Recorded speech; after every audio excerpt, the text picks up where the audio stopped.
microphone muted. Step one. There we go. They can hear us right now. Now we just got to get Dan's window captured here. Let's do this. We're almost there. I promise. Almost there. Aha. Perfect. Resize him. All right. Let me unmute him for you guys, and you are live. Hello, everybody. We are back again with another Volition. Oh my gosh, that was bad. That was bad. Wow. Yeah. We're over here at Revival Productions. I don't know why I had that on my mind today. That was weird. I don't know either. I am James again with QA, and this is Ed. Ed. We're here again, and we got a special guest today, lead audio designer Dan Wentz. Hello, everybody. Thanks for having me. Joining us live from far, far away. Yes, up in northern Michigan. Northern Michigan. Yeah, I don't know if you know this or not, because we didn't really talk about it ahead of the stream, but I'm from Michigan also. Born and raised. Oh, wow. So many, many years. But anyway, awesome. I miss it. I miss the lakes. I miss the mountains. I miss the trees.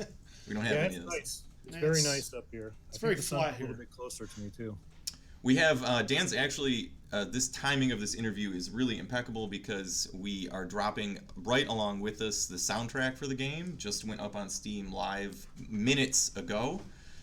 It's on sale right now for 20% off, which it won't normally be. It's an initial early access sale.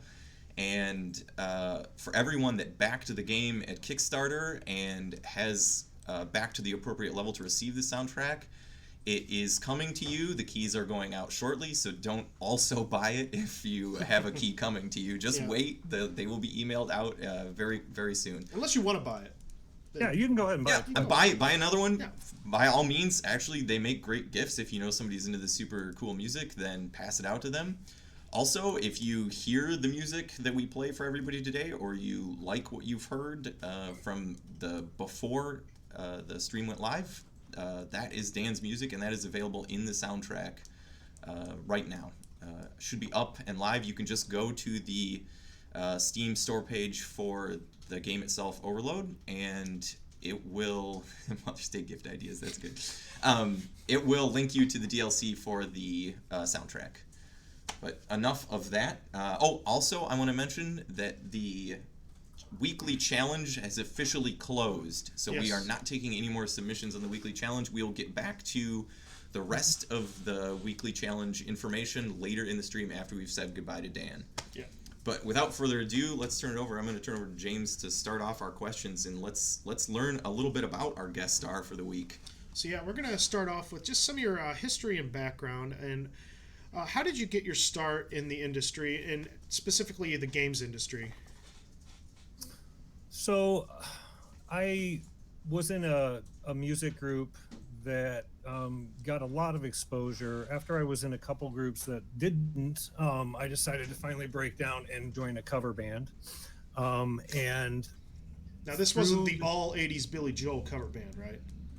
No, this was Journey, Boston Rush, Kansas, and more. All right, there you go. Oh my gosh. Nice. What was the name of your cover band? I can't give them a plug. Infinity. Well, it's not a plug. I'm just genuinely curious to know. They are still going on right now. Oh, wow. Yeah, that's great. Yeah. So, but the thing is, when I joined this band, all of a sudden doors started to open, right? I studied mechanical engineering. I had a job as a CAD designer for about 8 years with an engineering firm. I played games a lot. I was into PC games mainly.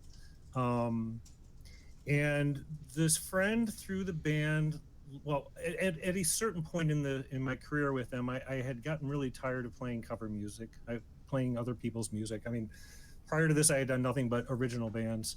And so I started to try to branch off and do my own thing. And a friend that I met through that band told me about a software company in Illinois, in central Illinois, that was hiring. And I had that year prior, I had seen this game at the Chicago CES show, 1994. It was the last year that it was held in Chicago. And the big draw at that show was Donkey Kong Country, of all things. Oh, wow. And over in the corner at the Interplay booth, I saw this image on the computer that I had just like totally drew me in, Okay, the only game that I could say that came close to it that I played prior to it was probably System Shock, and I loved System Shock's exploration factor, the environment. It just sucked you in, but I couldn't like completely get into the game because the controls were pretty clunky. And the first thing I noticed when I played this game is how fluid the controls were. And this was before they actually had released the game. So this was like a work in progress build. And the two things that struck me about it was the AI and the controls.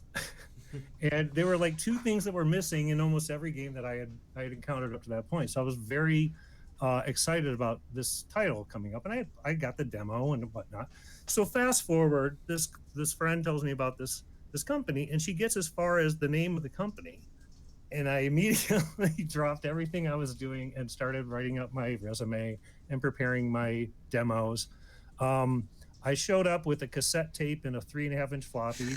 Classy. Yeah, and showed them some of my CAD design work. Played them some of my MIDI music. At the time, I had a Gateway 2046 Monster Tower and a Roland Rap 10 sound card. And, up through the last year of playing in these bands, I started to write my own stuff a lot with that setup. So by the time I was able to like connect the dots, I already had a bunch of stuff prepared. And it was the longest 3 days of my life waiting to hear back. But I did, and they offered me the job, and I started in 2 weeks after that point, I think. My first day was mid-May, I think May 22nd, 1995. Oh, wow. And it's been a blur since then. That was a good year for games. Yeah, it was a good It was year a good year for games. It was. What so you get in, where have you been since then, basically? What are the previous titles that you've worked on? What other previous titles that I worked on prior to Descent 2? Was that No. Just overall, take us through, like, run us down the rabbit hole, as you were. Okay. Like, so you start with Descent 2. Descent 2. Shortly after Descent 2, we did Infinite Abyss.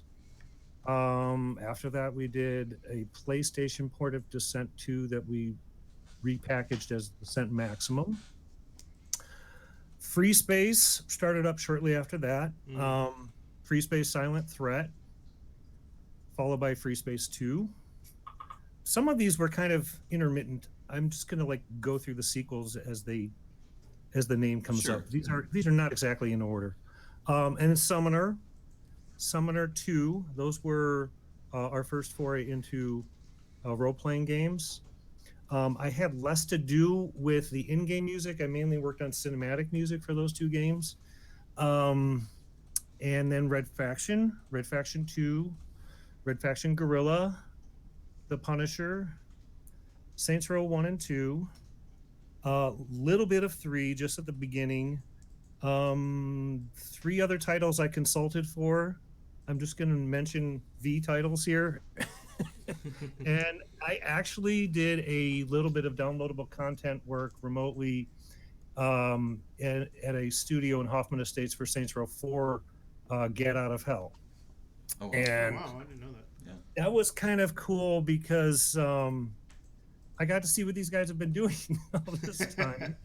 And it was really funny. The first time I opened the Weiss project, I could see like some of the stuff I had talked about translated, some of the stuff they kind of did their own thing. And I mean, I remember they had just started to use this middleware, and I was really stoked that they could finally use something like this. I used a lot of Fmod prior to coming back into this scene, so I didn't get to use Weiss nearly as much. But I really thoroughly enjoyed working on that project. And then shortly after that, I got called by Mike, February of 2006, thereabouts. And that's when I got in touch with the guys at Revival. So that's your first game was Descent 2 then, right? In 1995. That means 23 years in the industry then? Yes. Maya goes by quick, doesn't it? Yeah. Something like that. It's a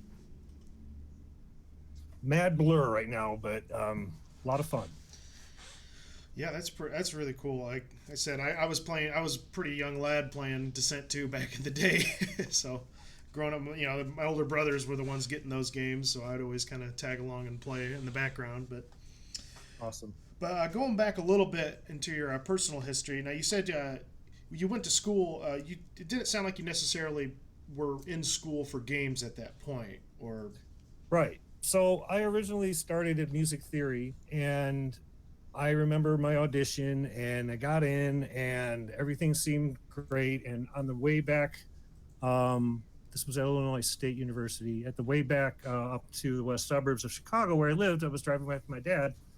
I had a long conversation with him, and I kind of thought, I'm not sure if I want to do this.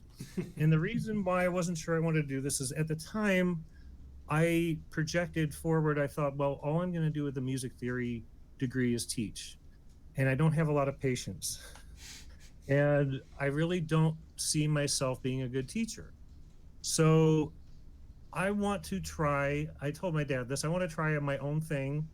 This is when I kind of was in a band in Chicago, my first like real band.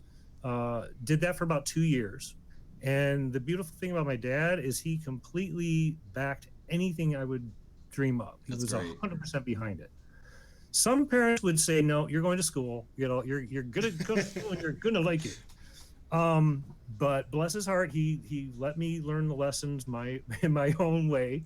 And I said, okay, enough of this. So I started to go back to school. This time I was studying engineering. I got about the third year in on ME, and I had taken all the math you could possibly take. I've taken, which you wouldn't know now. Oh, yeah, I forgot it all. Amounts. A lot of chemistry, a lot of computer stuff, but the main thing that I started to really gravitate towards is CAD design.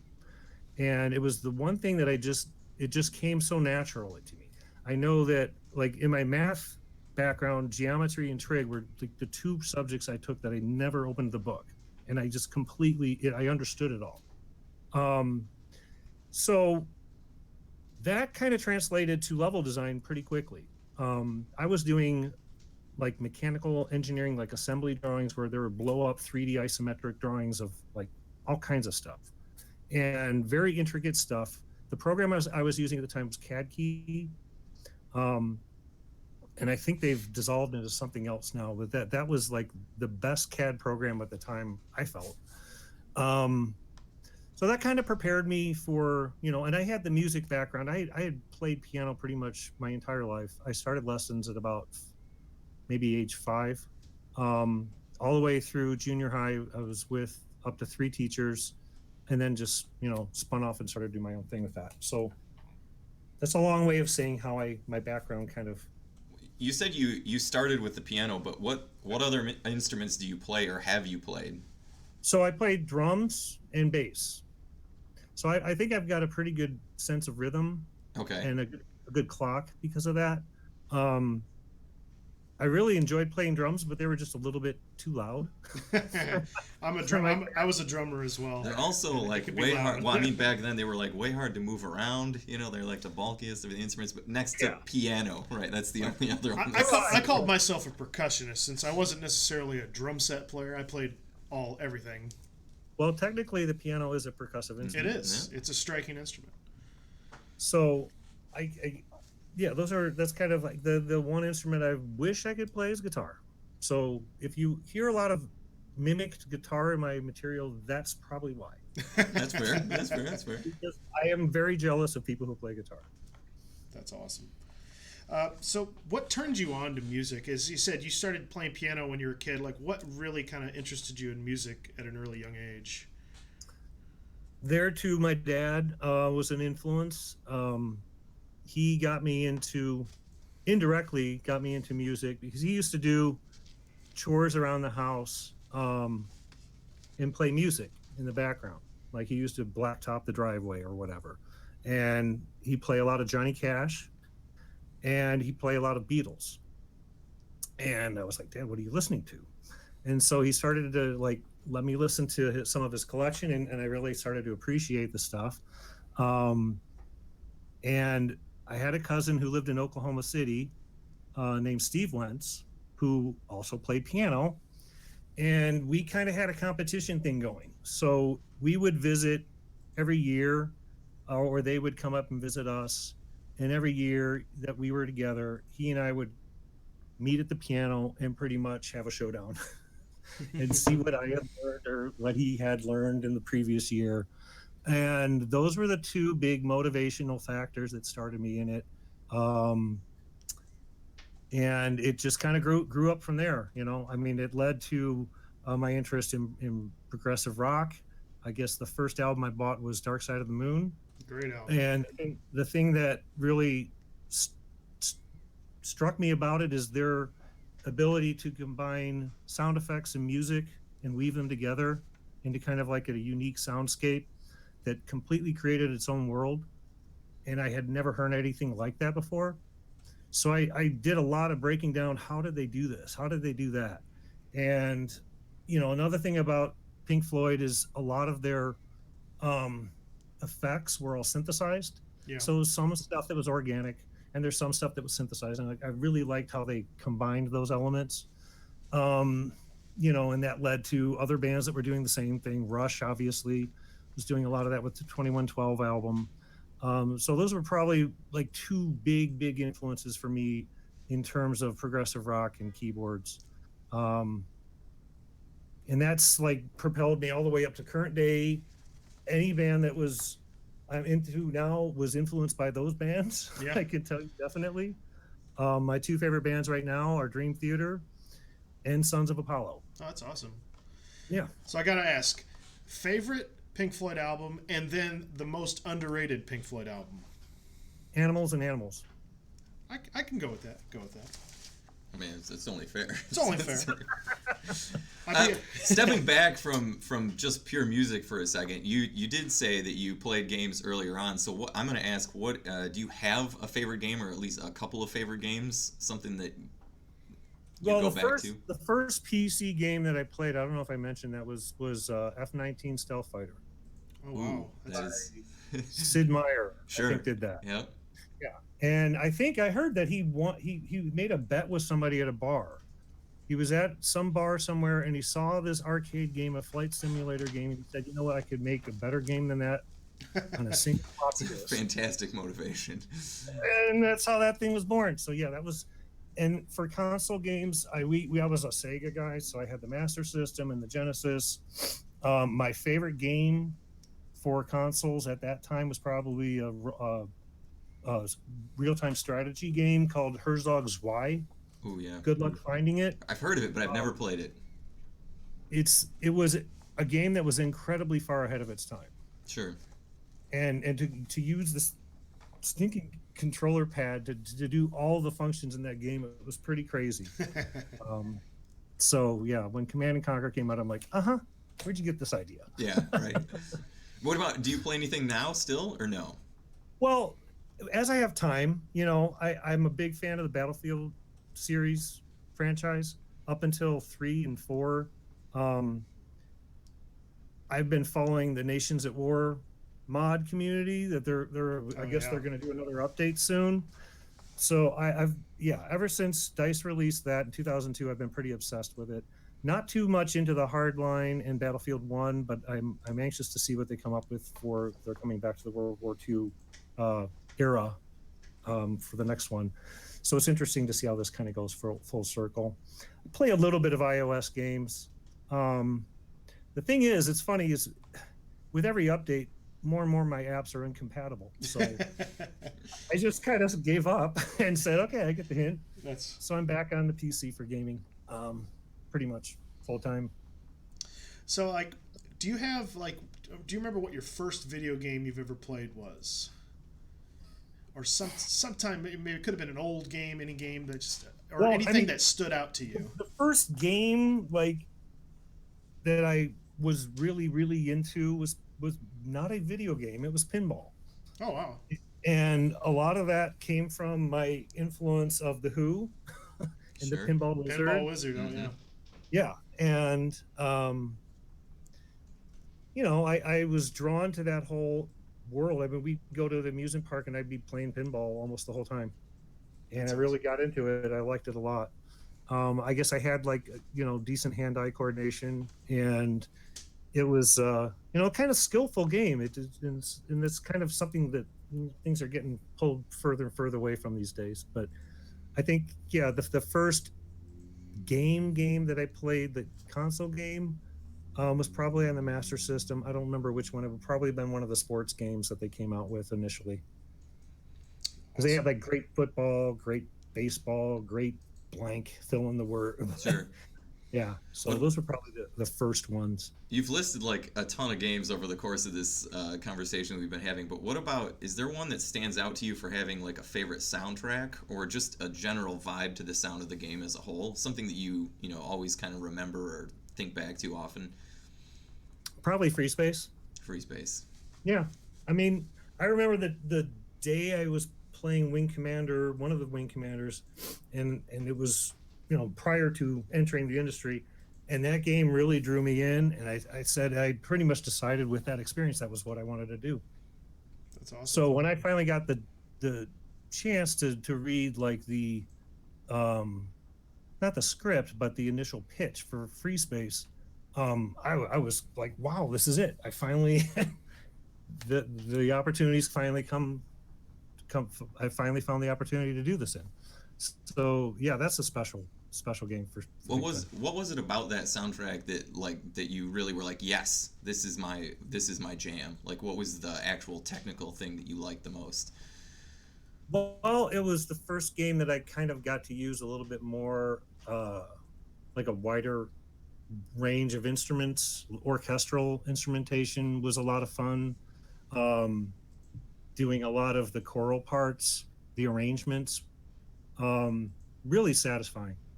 And I remember, I would usually start by making like the melody, like the hook, and wrote everything around that.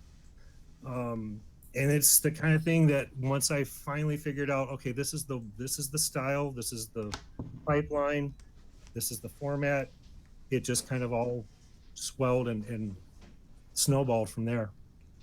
That's really cool. So kind of going along with this, a person from our Discord server, Lotharbaugh, wants to ask you, Dan, what was your favorite game to work on, not counting Descent or Overload? Okay, well, I got to give a little love to Red Faction. Because the thing about Red Faction is that started out as a completely different game, and we were really anxious and nervous about how it was going to be received. And it ended up being a pretty big success for the studio, and I don't think anybody saw that coming. So that was definitely a special game in that respect. Yeah, I was a big fan of that game. I was too. I remember the demo that came out for it was this might have been 2 actually. It was a glass house in a room. And they gave you like a rocket launcher, and when we discovered that you could blow a hole in the wall, we spent like hours like going back to get the rockets, drilling holes in the wall because it was so revolutionary at the time. Those games were fantastic, man.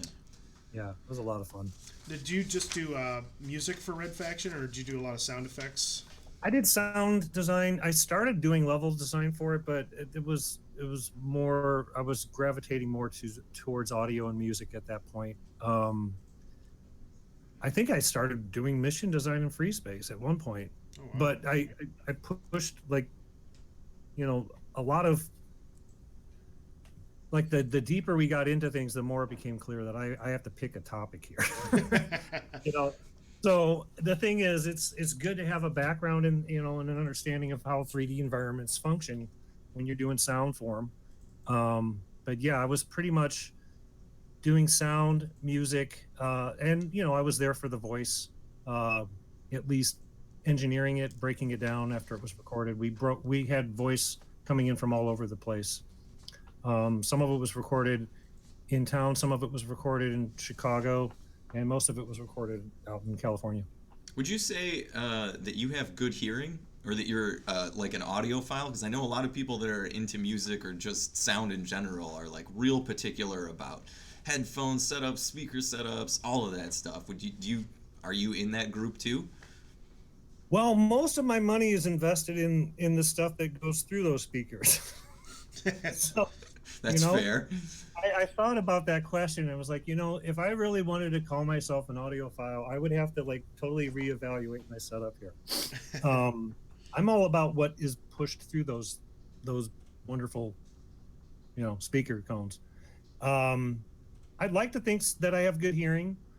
I know people that have been affected by being in these bands, and depending on what instrument they play, no longer have hearing. Yeah. So it's something that I've been very conscious of over the years, protecting it. You got away from drums fast. Yeah. So it's probably a solid move. Solid move. Yeah.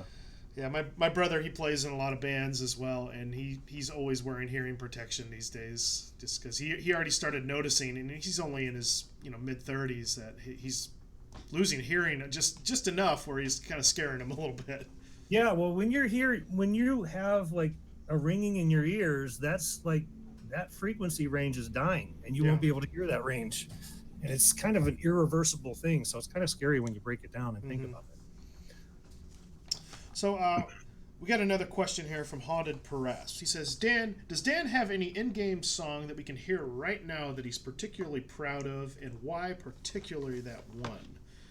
And I think we have it queued up. Yeah, I think we have the song that you had here.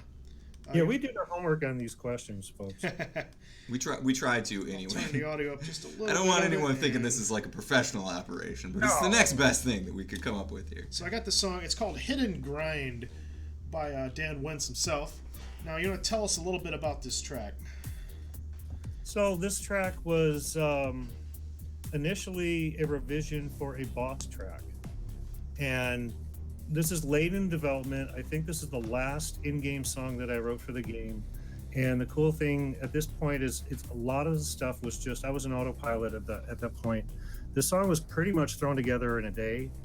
And yeah, enjoy it. So yeah, this is a really cool song. I've listened to this already a few times. I really like the feel of it. It kind of has like almost an industrial sound to it in a way.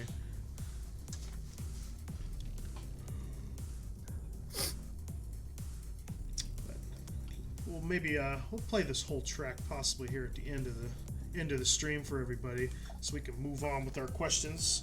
Yeah, that's a 3-minute interlude otherwise. Yeah. It is a nice sample though. It is also on the soundtrack. We got some people in the chat saying turn it up louder. I'll dial this back down a bit. Let's kind of leave it on in the background quietly, but we'll move on to a new question here. Okay. So, kind of going on with the game itself, Overload. What was your favorite level to design, for the soundtrack? Is there any one that sticks out to you that as you played through the game, you realize like this is kind of what I want to do for this level? Favorite level or favorite song? Like favorite level that you designed the song for.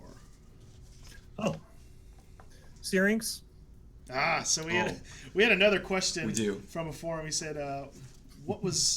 did you create the name Syrinx? I heard you ask a previous podcast about Rush. Rush influence. I'm not the only Rush fan that worked at Volition. But yeah, there is a little bit of a nod to that group in the name. Okay, so I made the level while I was down there in Champaign for about a week. I think this was around PAX or something. I forgot what the deal was, what we were doing at the time. But it was early on, and this was the first level that I made, real level that I made, and I finished it up there while I was there. And I remember really being proud of how it turned out. It was a hard level to start. Part of the problem with making levels for me is scale. A lot of times I'll make an area and I'll go in and test it and it just doesn't work. And then I have to go in and tweak. And then I get to a point where, okay, the core dimensions of this, nugget of level works. And I know now I'm honed in exactly what distances to cue off of and how how to go from there. And I remember really having a lot of fun with how I stretched the segments in that level. And he asked at one point, he's like, okay, Dan, you're going to have to come up with a name for this level, or I'm going to name it myself. Because I was dragging my feet. I'm terrible at coming up with names. So at the last second, I said, Syrinx Temple. And he's like, okay, can we do that? Can we check with legal? Is that okay? Yeah, our robust legal team. It's no longer like actively touring, so they might appreciate it, you know. But yeah, we had to later change it to Syrinx. That's pretty cool. On a more technical note, can you walk us through some of the tools that you use? Okay, well, software-wise, I've been using Cakewalk Sonar for pretty much ever. The very first DAW that I used was Digital Performer on the Mac, PowerPC or whatever it was at the time, and you know, I think I did some of the Free Space One music using Digital Performer, but it was just a hassle having a Mac and a PC, switching back and forth between them. So the first like DAW that I really got my head around was Cakewalk Pro Audio 6. I think it was version 6. And I've been using that as my DAW up to this date. And it's kind of interesting because they had a very uncertain future not too long ago. And what happened was they were sold off by Roland, and Gibson picked them up, of all companies, right? A guitar company picking up a MIDI sequencing software program. So I never understood how those two were going to work out, and it didn't. So they ended up having to close doors for a while, and it was a very nervous time for me because all of my music was written using this program, and every Windows update that came through the pipeline, I was worried about, okay, is this thing going to still work? You know? Sure. And so eventually they did get reacquired, and it was right near, well, it was a few months ago. It was like, I think in March or something. So that all cleared itself up, and I'm still using it to this day. I use a lot of Sony products, Vegas, SoundForge, been using those forever. Ableton Live, big fan of that program. And those are kind of my meat and potatoes tools. There's part of the deal is there's so many options out there that you got to kind of pick and choose what works best for you, right? That's why I always think it's fun to ask somebody, ooh, a little echo, in the industry what they actually use. Well, I mean, I know a lot of other programs. I obviously know Pro Tools. Excuse me. I've used Cubase a lot. But it comes back to what you feel most comfortable working in. And you can always, you know, send someone your stems and they can interpret digital audio just as well as anybody can regarding, you know, whatever tool set they use. So that's the beauty of it. It's you can be flexible. Do you have any particularly favorite ones back there? I say you got all sorts of equipment behind you there in your music studio. Now you're talking hardware. Do I have any favorite hardware? Yeah. Well, you might as well take us on a hardware tour because I know a few people have been asking about this. Show us all your toys, all right, man. well, if it's in this room, it's my favorite. So let's start over here. See if I can see this. Well, I'm going to be looking at a small little window here. That's okay. So this is an early piece. I'm looking at this backwards, so I may have to wiggle around a little. This is a Korg EX8000. This is the rack version of a DW8000. Very popular keyboard back in the 90s. This is a much easier to function version of it, and I still use it. I've sampled all the wavetables out of it, all the waveforms out of it. It's kind of a hybrid synth. So good looking filing cabinet you got down there too. Yeah. You want the file cabinet? Yes. Ah! Hello. There we go. We got it. This is all backwards. That's okay. We're getting there. What do you have sitting on top of it? There is a JP 8080. This is my brother kind of gave me this for a while as a loaner. I was going to say, do you use that a lot right now? Yeah, I use it. I got these wood ends for it off of Facebook. Some guy that I found on Synth Freaks. All right. That's an old favorite. So moving up to the red selections, these two are identical boards. These are Nord G2Xs. Um, the thing that's cool about these keyboards is you program them using a software editor that contains about 150 or so little tiny modules. So it's a virtual modular synth. That's really cool. So it's basically fully customizable. It's fully customizable, and I mean, it can do anything really. It can do step sequencing. It can do a little bit of digital waveforms in terms of like it's not a sampler per se, but there are people that have kind of tweaked with that. Yeah, this it's for a long time. This was my favorite synth, and then I got the Electro 3 Oof. primarily for its piano and organ. This bad boy has a really good Leslie organ simulator on it. Well, that's really cool. And the problem I had with that for the longest time is it's got this little tiny display panel. There it is. And to change patches, you're basically incrementing one up at a time or one down at a time, and there's an A and B. So I asked the guy, how am I going to control this thing in a live environment? And they got me this pedal board. Oh, that's a nice pedal board. FC300. This pedal board is a pain in the butt to program, but once you have it programmed, it's a godsend. It's a very, very powerful controller. So I can switch from piano to organ to whatever sounds I want instantly with this. And it's got, assignable pedals and controllers. And so moving up here, this was the board that I mixed on. This is a Roland VS700C Virtual Studio, and it's all digital. It's designed to work with sonar, and so when they were kind of like uncertain, that was one of the reasons I was a little bit nervous. Invested a lot of money in this baby and the interface it goes with, but I've upgraded the interface it goes with, like the I/O that's in the rack. I'll get to that soon. This is one of the controllers that I use, CME X-Key Air. One of the cool things about this, it is autographed by someone. I can't hold it straight. No, that's all right.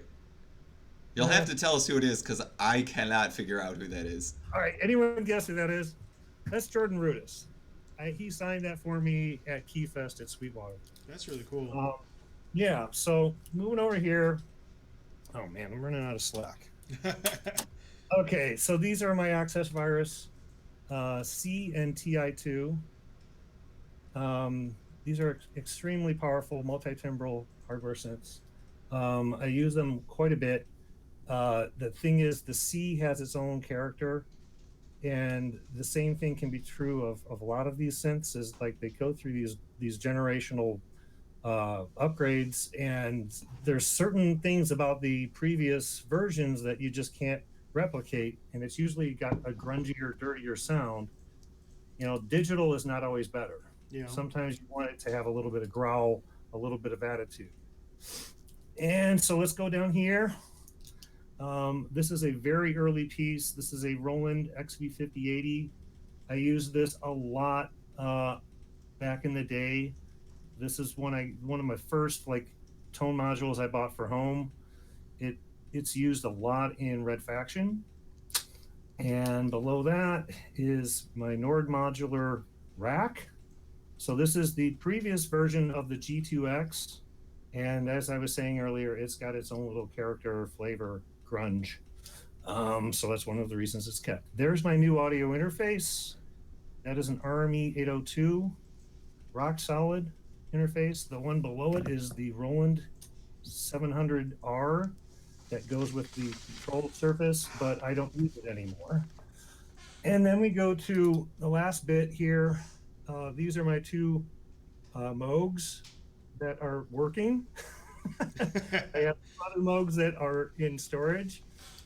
That's a Voyager Anniversary Edition on top, and that is a Voyager XL below it. And this is the latest edition. a Korg Kronos 288. That thing's really Got nice. this just That's prior beautiful. to working on the final cutscene, so I managed to actually sneak in a little bit of work using it on the last track that I submitted. So, how long did you think it took you to amass such a collection? That's got to be his whole life, basically. Yeah. Right? Yeah, a while. I mean, what happened is, I guess I started it in bits and pieces, and it just kind of, I never throw anything away. Eventually, I should probably start selling off some stuff. There's more, but this is like the core of what I use. Um, so yeah, it's just been stuff I've collected my whole life. Um, the thing is, everything in this room gets used. So just asking, which piece of hardware did you use the most when making the overload tracks? Probably the G2X. Like the lead sounds in Darkness Eternal, like the first bulk of music that I did for the Kickstarter, there was a lot of Nord G2X in that. And I use it a lot for sound design.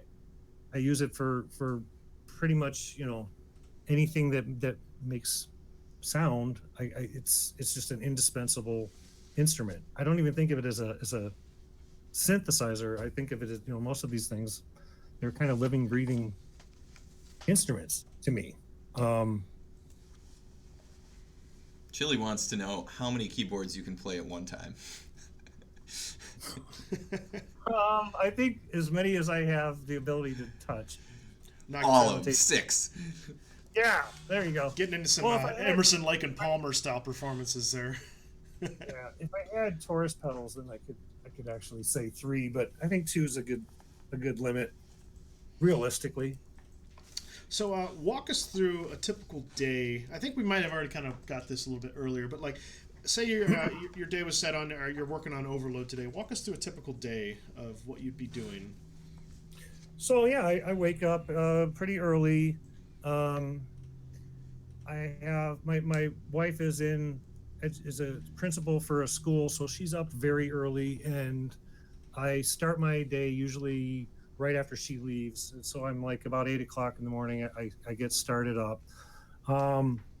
I'll get caught up on everything that was discussed in the chat from the previous night. There's always a lot of activity that transpires between the last time I was on Google Hangouts, and I have my section of like things I have to work on. There's obviously Mantis, so I will probably pick like the highest priority thing, what people are waiting on the most, and hit that first. And the nice thing about sound is like there's so many different angles of what I can work on. A lot of it's just preparing what elements I'm going to use to make this particular bot sound, So I may not just come out of the gates and immediately approach the sound as a finished product. I start thinking by what is the personality of this bot and how do I accentuate that with audio, right? And so I'll look at concept art. I'll pop the bot into a level and check out how it behaves. And then I'll just start making notes about what I think this thing, what it's going to be about and what its personality is going to be like. And then from there, I start to sketch out an audio profile for it. So I'll just start piling in all these sounds for it that I think will work. When I do design a sound, it's usually approached with a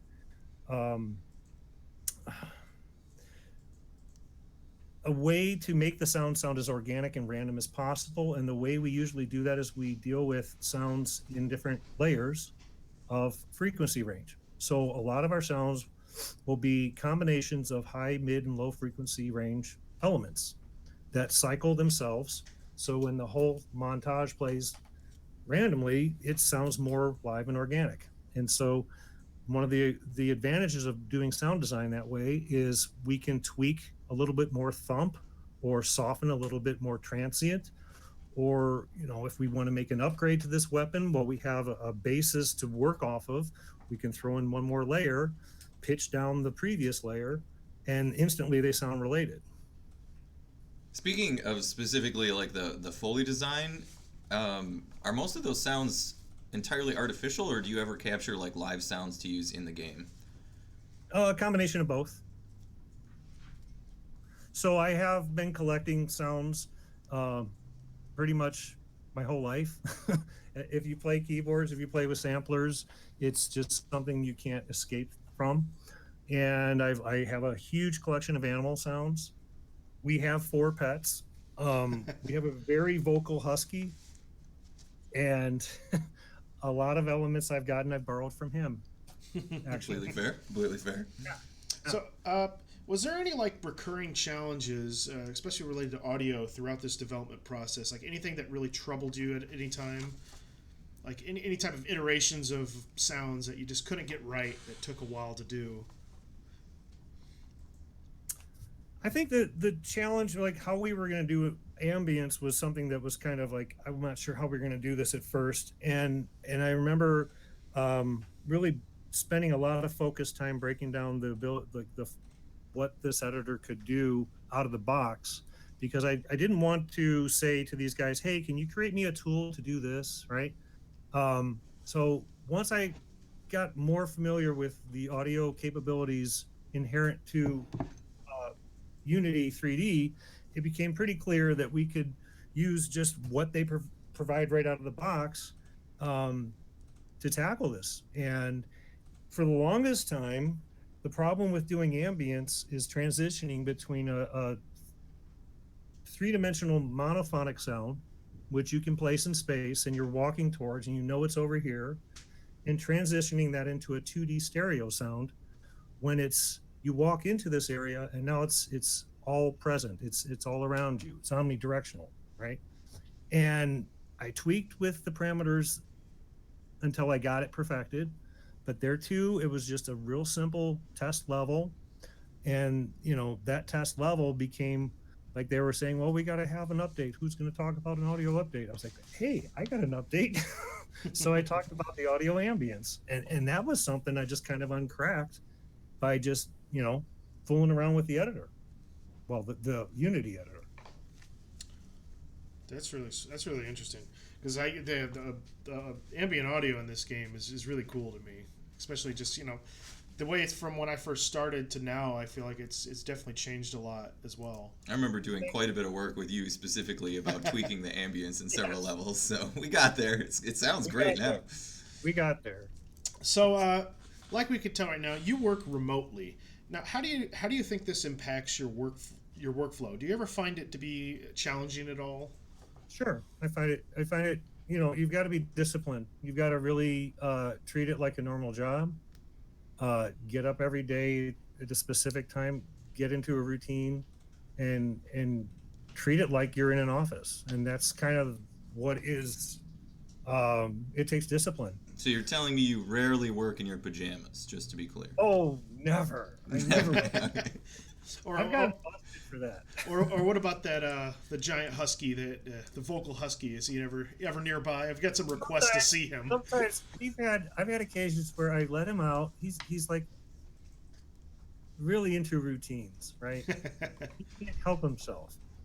There's a spot, if you Google map our old house, you can see a track that he walked on in the backyard like a half moon. It's probably visible from space. This dog is just so routine, right? And there was a time I had him outside and I didn't realize he was left outside. And I came down for lunch and he was digging a hole through the screen to try to get into the house. That sounds like huskies. Yeah. Huskies are a handful. Yeah, he's a handful.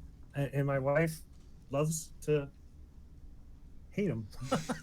You talked briefly about this before, just in previous questions, but before you work on a sound or sounds for a level or an item or an auto-op, do you visually get to see these items ahead of time? Oh, I hope so. You hope so. Have you ever had to do it where you didn't get to see the item you're working on? Sure. Absolutely. And that's like really challenging. They just give you some cue words. Well, they'll just say, we're going to have this new bot put in and we're going to use sounds for it. And I'll be like, oh, okay. what does it look like? And sometimes I won't know until it's like, the last minute. Bosses were kind of like that. I didn't really know until late in the development what they were going to be like, but all along That was us too. No. Yeah. So like, what about like menu musics and like death musics and stuff like that? What is there anything? Do you kind of have to stick thematically with like the rest of the game, or does that come first? Like, when does that menu music kind of come up?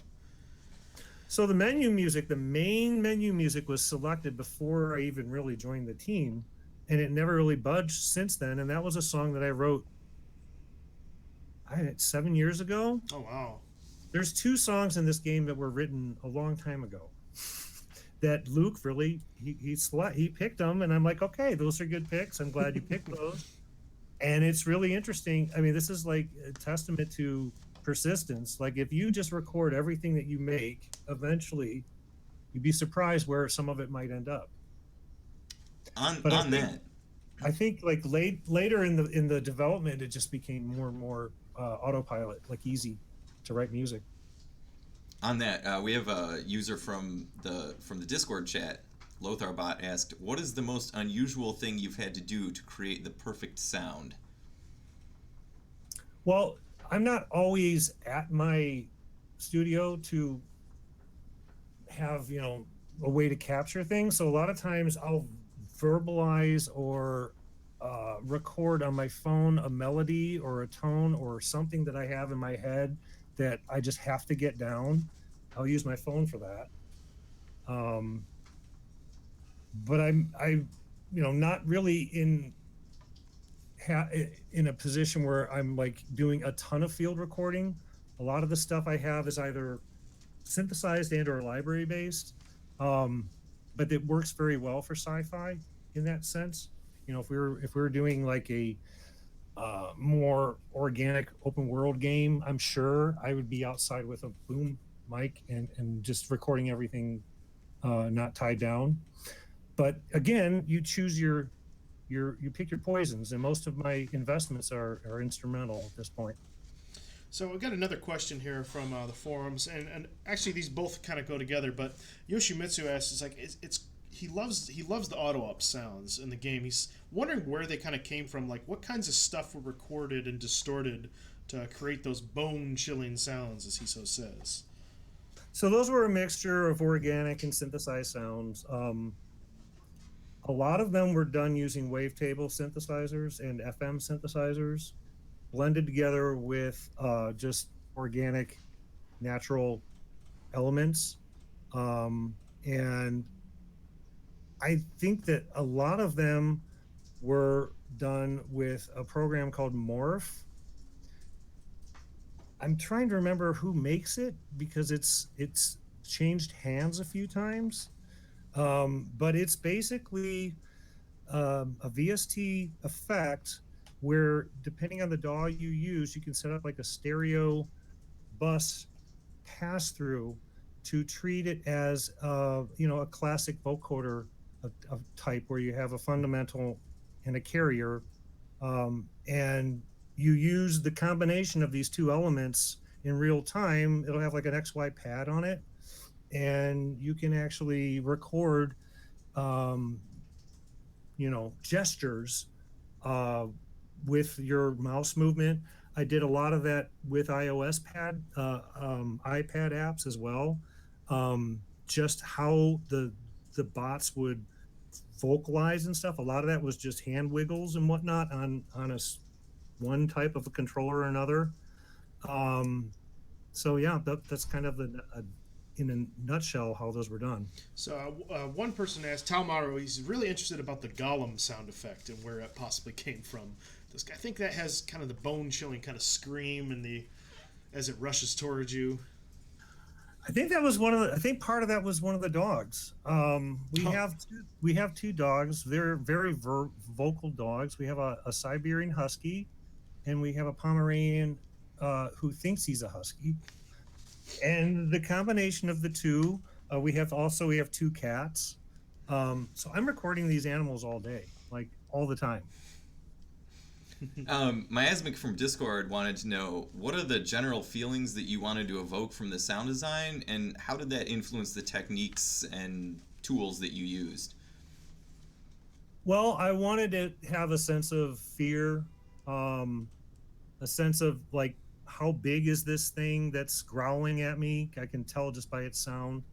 A sense of urgency, um, where things were coming from, what was supposed to draw your attention, uh, and find some way to give each one of these its own unique personality. I mean, that was something that again, the iPad and the ribbon controllers really helped me with articulating pitch and little new subtle nuances. That's pretty cool. So one of our last questions regarding Overload is in the credits for the soundtrack, you mentioned some advancements in software technology that permitted you to get the sound you wanted for the tracks made. Can you talk a little about those advancements and how they let you achieve what you were going for? Yeah, so there's a lot of cycles in this industry, and what will show up 12 years ago or whatnot will inevitably reappear later on. And I think it was Alistair's post where he was talking about Rapid, a wavetable multi-timbral VST instrument. It does 8 tracks in one instance. It'll do 8 different instruments. And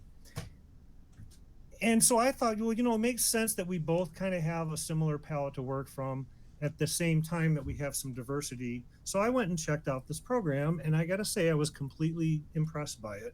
And I started to, at the same time, one of my analog synths that's no longer with us and is in storage was starting to die. So I started to sample it. It's my old memory Moog. And one oscillator at a time, one wavetable at a time, or waveform at a time, I would sample this thing, and I just stored those samples away. Thought, well, someday I'll get back to that. And the thing about Rapid is it lets you import your own digital audio. So it's kind of a sampler of sorts. So through this program, I kind of resurrected a 30-year-old synthesizer. I made wavetable versions of all the various waveforms and oscillators with it. Another program that I used along the same terms was Serum, and love both of these products a lot. They didn't exist like as of too long ago, or at least I didn't know about them until fairly recently. But they completely changed a lot of choices and directions I made musically. So I don't know if you would know this since you started with Descent too, but somebody's asking about the Descent Level 7 Boss and if its sound effect was from a washing machine. Yeah, that might be. I don't know if you knew that one. I'm not sure. That's quite possible. I'd believe it. I'd believe it. Yeah, I wasn't the only sound designer working on Descent at that back in the day. Interplay had quite a formidable audio department, and I was kind of brushing, a lot of genius in that moment. I mean, that was part of what really stirred me on and inspired me about audio. Is I got to hear how they approached it, and it really inspired me, So that's Charles Dean and Brian Luzetti were like my Yodas at the time, and they're still doing it, so they must know something. If we change gears just a little bit and move from the game itself onto the career that you've chosen, do you think that it is required to know how to play a musical instrument to do the job that you do? I look at music as a language. So the more fluent you are in the language, the better your vocabulary in the language, the better you'll communicate. It stands to reason. Yeah.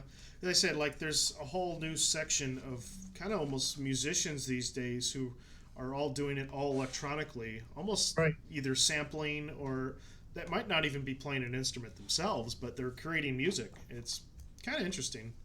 It is. I just wonder if personal nuances are going to get lost in all that. Like there's a lot of personality that comes out of the art of performing. And the thing is, I mean, my background is in live performance. So when I got this job, I completely changed perspective into this, stuck behind a monitor all the time. And there's definitely something to be said for having a balance of both. How important do you think that music theory itself is to your job? It's important. I mean, you need to understand the relationships of various scales, modes, harmonics, how to come up with the melody, how to write a harmony to that melody. It's a lot more like what invokes a feeling and how to convey that feeling musically. And so if you have like, a wide range of options at your disposal, that becomes easier to do. So, like you said, you've also done some other things non-audio related. What are some like non-audio design skills do you think are you find routinely valuable in your workday? Like you've made videos. Do you think Sure. a background in video editing is always strong as well? Yeah, I think one of the deals with audio is you've got to get people to understand what it is you're thinking about, and video is a really good way to do that. I remember a lot of times at Volition, we were trying to convey, or I was trying to convey how I wanted something to sound, or how I thought something would work, or how to break down the elements to make a sound work. And video inevitably was the best way to communicate that. That's really cool. So I got a question here from the forums from Paper Sailboat. He says, "What do you think might disrupt or trend in music production in the next 10 years?" Man, if I knew that. Yeah, go all in. You might as well take a stab. Yeah, take a stab. Well, I mean, I think that in a lot of ways, what we've been discussing, people making music automatically, whatnot. I think what we may end up seeing is people writing music remotely in real time, and that take off. It's kind of like already starting. But I was in a band with some guys in Utah, of all places. I was in a band with some guys in Chicago. Wouldn't it be cool if someday I could Skype rehearse with them, right? So I think that's going to come into play eventually. The bandwidth and the real, like, the speed of the internet itself is just going to make that more and more possible. Oh yeah. I've got one that you might not be able to answer or might not know. Is the level editor going to support custom audio like voice and music? And that comes courtesy of Haunted Paras from the forums as well. Well, we've talked about that. There isn't support for it right now, but it may be coming. It's just the kind of thing where we had to draw a line in the sand at some point. We had I don't know, maybe 2 months, 3 months out. We had like a meeting of these are all the functions, all the features that are going to get done, and these are all the wish list items. And that would have been the latter, but it did come up. I wouldn't lose hope yet. So one last question from one of our forum members, and just from the Discord, from Lothar By. He says, "I'm curious if any of my voice clips made it into the game, or Catherine's." Sadly, no, they didn't make it into the game. Oh. I forgot all about that. Yeah, he had mentioned he'd sent some in for you to modulate or mess with. We had her doing the countdown, I think, at some point. I think we had her doing the countdown. I can't remember. Man, this project has just been a blur. I mean, that's the way it's been for me, and I haven't been on it the whole time, so I completely understand. Yeah. But, sorry. Yeah, thank you so much. That's all we've pretty much got for you, Dan. Well, we have one important question. We do. This have is a one. very important question. Oh, no. What is the cultural significance of Nickelback's contribution to the industry? Yeah, weigh in on that. We've all been wondering. And we will end it with that. Thank you, Dan, so much for joining us. If you guys want to check out Dan's music, it's available on the soundtrack that is live now on Steam. Pick it up. It is 20% off right now. And we're going to say goodbye to you, Dan, as we segment over to the next area of the stream, which is really short, but we want to talk about the challenge of the week. So thanks again, and take care. Yeah, thanks for joining us. Take care. All right, we're going to wrap up with Dan, you guys. You want to not capture that. Not capture that. That was just us chatting at work there. But anyway, tell us about our new. Well, first let's wrap up last week's Oh, challenge. yes, just officially wrap that up. We had a ton of interest in that, and thank you everyone for joining us on the Discord server, which is where all of this challenge goes down. But the challenge last week was to run a level in the early access, or I'm sorry, not the early access, the playable teaser, and run it as quick as possible. And we have a winner. We decided to go with a single winner this week. That is not the case. It is going to be every week, but this week, because one person stood out above everybody else, we're going to do that. And as I understand it, Zero is the reigning champion with 38 seconds. An Blazing unbelievable speed. time. It is pretty close to what we think is the absolute maximum speed, and no one else weighed in that close. So thank you, Zero. We're going to update your Discord server title shortly, and you will see that go live probably within a few minutes. But if you're not a member of our Discord server, we should be able to pop the link up for you guys in the chat. For this week, everyone is staring right now at a screenshot, which is going to be important as we've disappeared. This is this week's challenge. We're going to have a scavenger hunt for everybody, and this is the first screenshot. So we're asking people to locate this screenshot in the game. It is available somewhere in the early access version of the game. Yes. One of the levels. We're not giving you any other hints. Tell them where to get that right now. You can get it on Steam. Just type in Overload if you guys don't have it. And then you can find the Discord link to this challenge down below in the Twitch chat or YouTube chat if you guys are joining us via those things. And every day we will upload a new challenge, possibly more than one, so keep an eye on the Discord itself. And we are asking for you to post a reciprocal screenshot and sign it some way digitally, either in like MS Paint or if you guys use Mac, whatever the Mac equivalent to MS Paint is, so that other people can't copy it and jump on board. If it's not signed in some unique fashion with your Discord name or otherwise, we won't accept it. Try to match the angle of the screenshot as close as you can and just post it to the challenge channel that is running live in Discord right now. So this is the first one.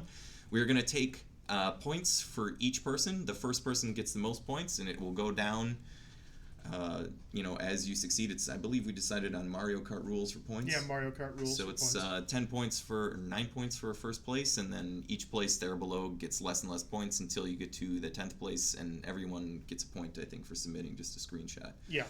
So if you get it right, you'll get the points, and keep an eye on the channel as we will update a new one, not necessarily at the same time every week, or every day for the week. And this is the first one to get you guys started.